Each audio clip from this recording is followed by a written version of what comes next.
Hello everyone, welcome back to the 4th episode of the Foster Thought podcast. So this is the podcast where we talk about all things fostering. So if you're thinking of fostering, have no idea about anything about fostering, this is the podcast for you. So make sure you're following us all, because today we've got a really special guest. So Peter, introduce yourself. Hello, I'm Peter Battle. I'm the Chief Executive of Capstone Foster Care. And I'm very happy to be here, Jamie. Thanks for coming. The CEO, it's scary. I feel like my job's on the line if this goes bad. So hopefully it'll be a really good podcast. And we dive in a bit, I guess, behind the scenes, what a CEO, because we've had some stuff so far. We've had from the Capstone Care Leavers Trust. That was a really good chat where we spoke about, I guess, when people leave care and how we support them. Then we had the beginning of the journey with Lucy, where we spoke about the initial call. How do you follow Zoe and Lucy? I don't, especially with Zoe, she's such a bubbly personality. Yeah, they're both brilliant. And Lucy was amazing as well. But no, this is going to be a really good one. So yeah, we're going to be talking about, I guess, from a CEO perspective, fostering. So it's going to be really fun. So before we start, let's dive into, I guess, your background. How did you get into Capstone as a CEO? Oh, wow. So I've been working in health and social care for 15 years. So I kind of fell in, I suppose. If I think about my origins, so my mum always worked in nursing. My dad was always in management. So me ending up in health and social care doing some management stuff kind of makes sense. So, but yeah, it's one of those things where the right opportunity came along at the right time. Looked into Capstone and loved everything I saw, and here we are. So how long have you been at Capstone for? I have been here coming up 4.5 years. Yeah. How's it been? How's the first 4.5 years? Absolutely love it. Yeah, absolutely love it. I think the most important thing when I started was finding how genuinely everyone is here for the betterment of the children and young people, and are so child focused in that way. So, and their passion, length and breadth of the country, from Kent to Cornwall to Lancashire to Hull to Blackpool, just a fantastic group of people. It's been an absolute joy. Because are you technically the second of your position? Because was it Richard Compton Burnett? He was the first, wasn't it? Yeah. So Richard was the founder. Yeah. So he did all the hard work and set up Capstone, and then as he stepped back, they needed someone else to take the reins, and that's me. Yeah. Perfect. So now you've come in, I guess you've got this leadership role.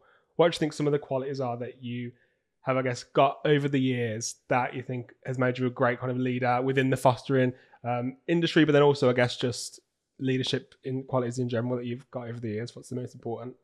I think probably two things that always come to mind, particularly in social care, is honesty and trust. I think they are absolute cornerstones. I've always been taught in terms of, and this just isn't leadership, this is just as a human being. So 4 things: humility, humour, unsinkability, and perseverance. So you're basically saying that you're going to be really funny in this podcast. And there's going to be a lot of really funny clips. Well, it's mixing it up, right? Yeah. So it's a bit like, if you think about our the specialist training we do for our foster carers and for our staff, that's around pace. Well, the P of pace is playfulness, and that's a really important aspect of everything we do. So you'll know this, whenever we have meetings, whatever we do, we try and have a bit of fun. Yeah, we've got a lot of serious work to do, and we make sure we get it done, but actually you want to smile in your working life, right? And we're doing a brilliant role, so, and working for a great organization, and let's enjoy it. I do always think, to be fair, when we start meetings, we always kind of, even if it's like every single staff member in the meetings or foster carers, I do always think when we're in there and at the start we're having a chat, everyone, and you can talk to everyone about their names, you ask them about their life updates, and I just think, how do you remember all these people so much? I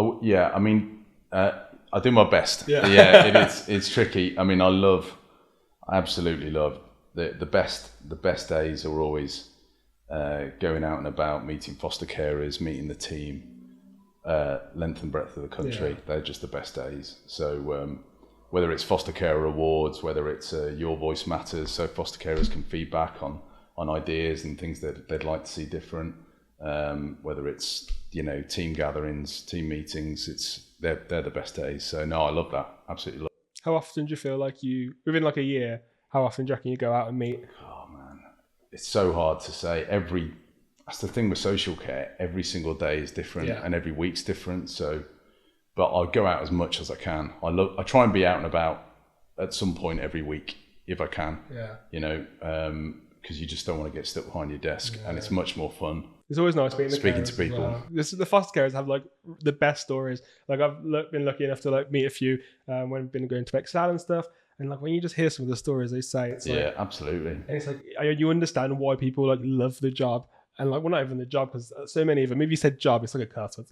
This isn't a job. Like this is a lifestyle to a lot of them, and they just always have positive things to say. Even if they've had bad days, you can never tell because they just they're foster carers are incredible people. It's a calling. It's and it's really humbling to meet them and to hear all the stories and the things that are most amazing to hear is where they talk about over the years the number of young people they've looked after and loved and cared for, and then the amount that come back. So around the Christmas dinner table or over Christmas, they'll all come in.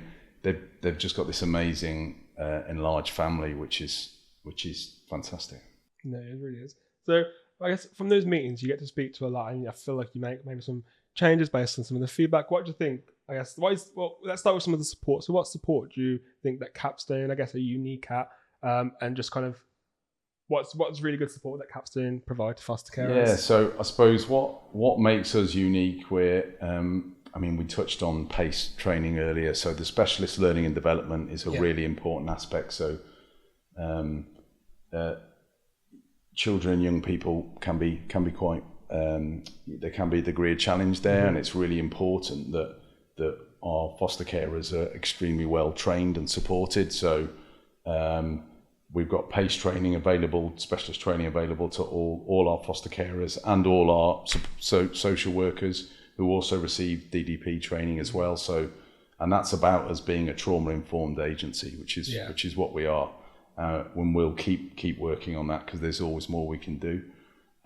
We're very, very lucky to have the MAT service. So that's the multidisciplinary assessment, treatment and therapy service, which is really like, if you think about CAMS, it's about putting that scaffolding around foster carers and support or around the young people to just help that arrangement succeed and help them have a happy and fruitful and happy life within the fostering home.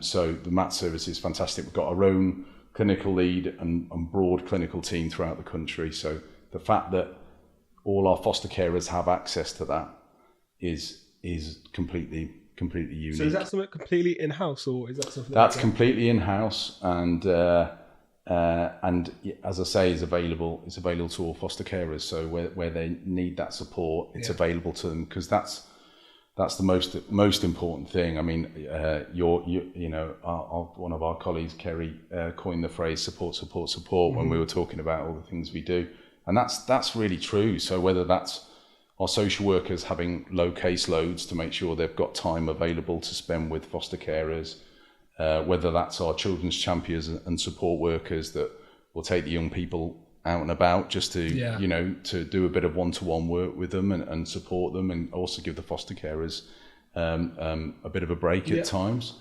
It's the support we do with foster carers' birth children.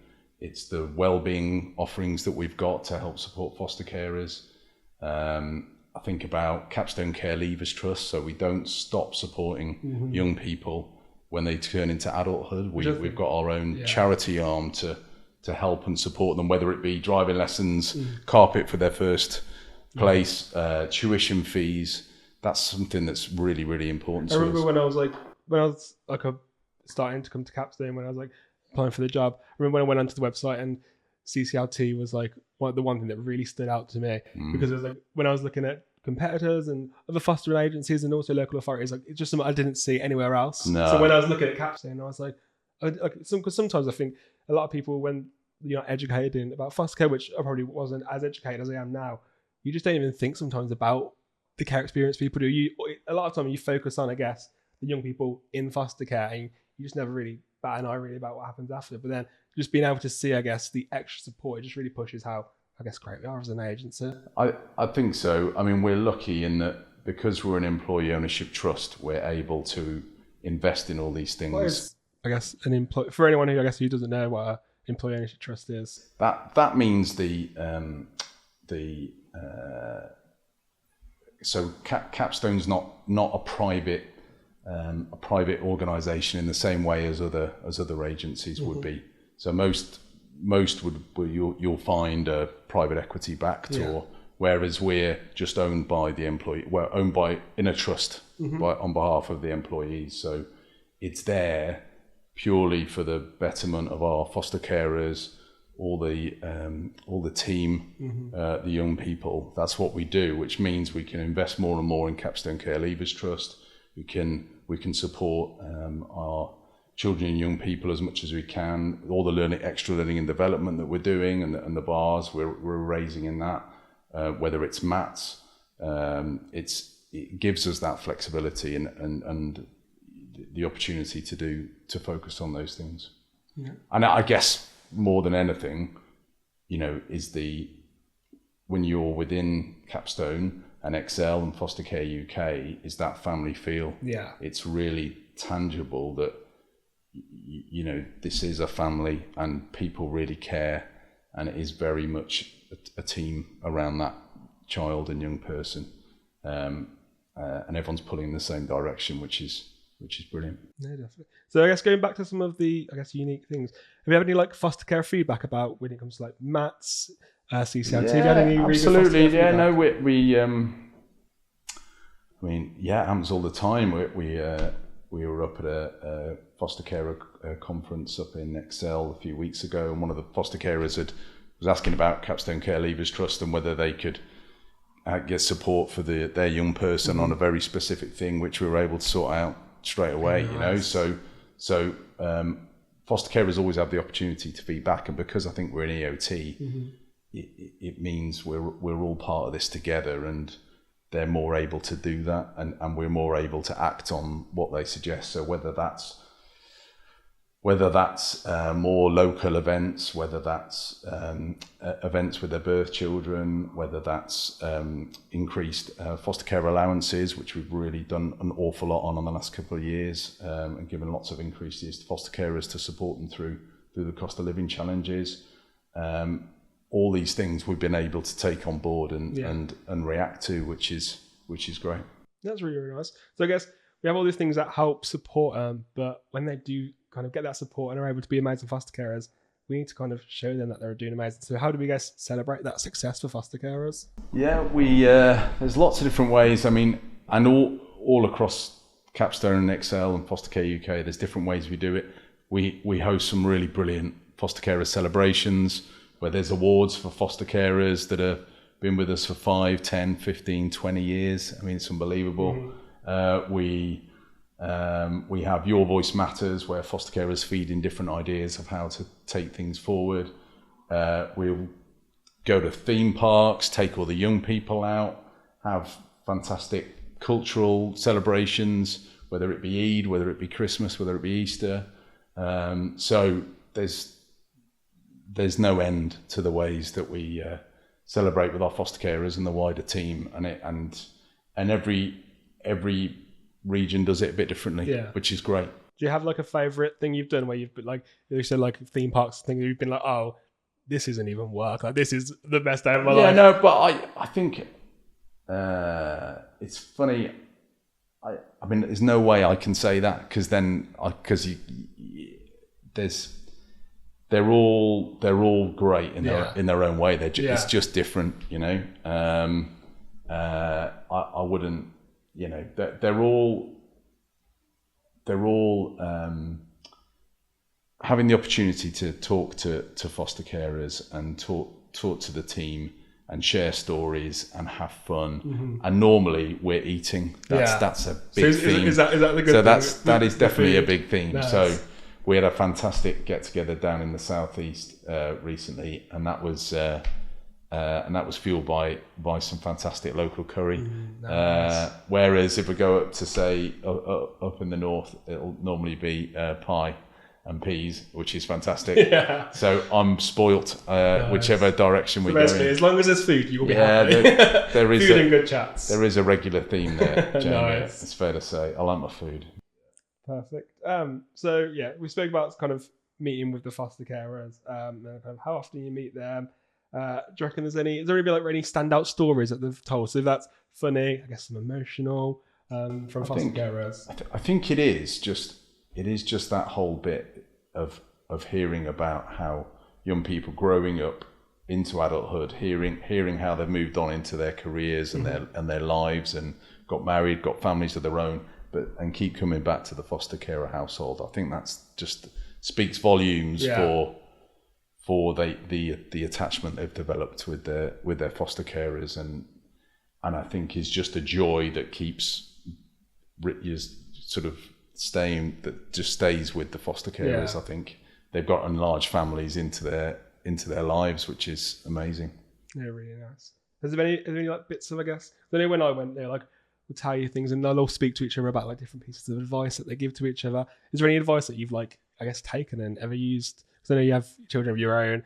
Yeah, I mean, always learning, right? Yeah. So, and always getting things wrong. I think because I've obviously done the training, the DDP training and PACE training, and so that's been great to learn from myself and maybe realise things that you were getting wrong. Yeah. But I suppose I always just come back to just that unconditional love and support is everything, and that's what you see from our foster carers. They're amazing people, but obviously that's what I try and always do as a parent myself. I'm very lucky in that I coach my daughter's under 12s girls football team, so which is a lot of fun. And we had our first win on Saturday. Oh, nice. Which is a moment. Is this your first year of being coach? First year, no, but first year we've been in a league. Nice. We're officially, there's been a lot of development going on over the last couple of years, but now we've actually got enough girls to have a team. We've entered the league.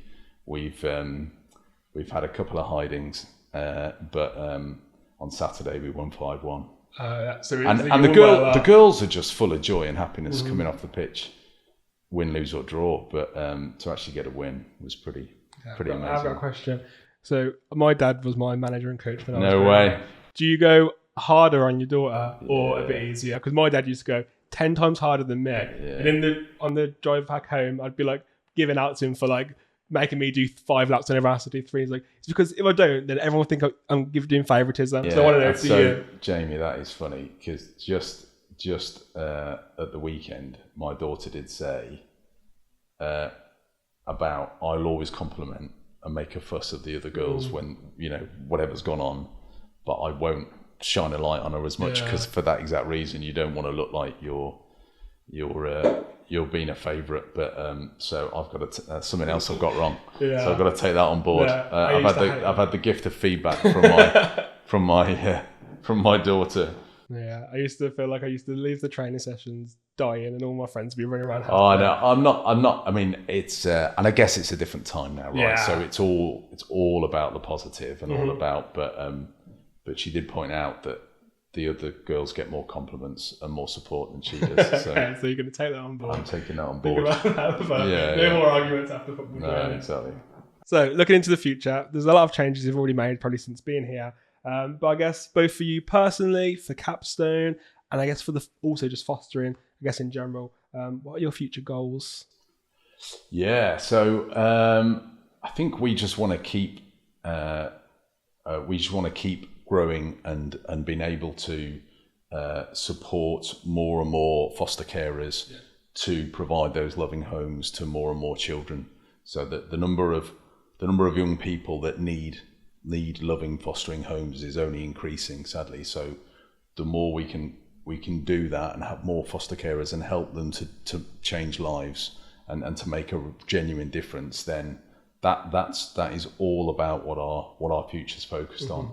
I mean, to the extent we can help with that, fantastic, in any way we can, I suppose. So if I think about me personally, my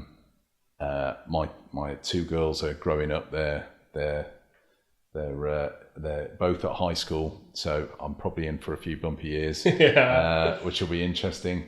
But I'm very excited about.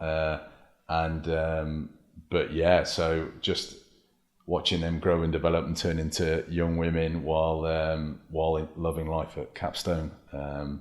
That's happy existence for me. Yeah.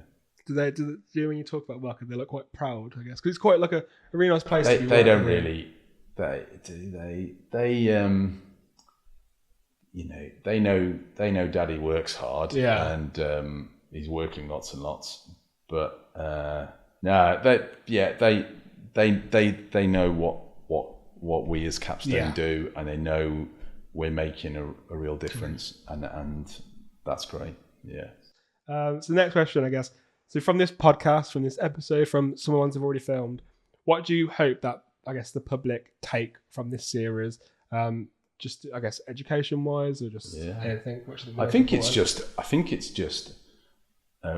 understanding that there is a real need for loving homes, and that doesn't mean it's a loving home for a teenager. It could be a 10-year-old, it could be a 5-year-old, it could be a parent and child, it could be a young mother or a young mother and father that need a bit of support and help with starting life as parents.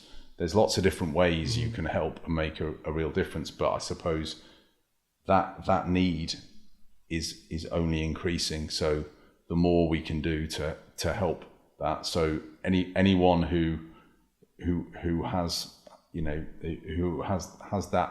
has that inclination and would like to make that difference to people's lives, I cannot tell you from speaking to so many foster carers what it gives back to them, and the joy and the fulfillment that they feel from it. So I just really encourage them to come forward and get involved, and we'll give all the 24 hours, 7 days a week support that we do, and do everything we can to make it a huge success for everyone.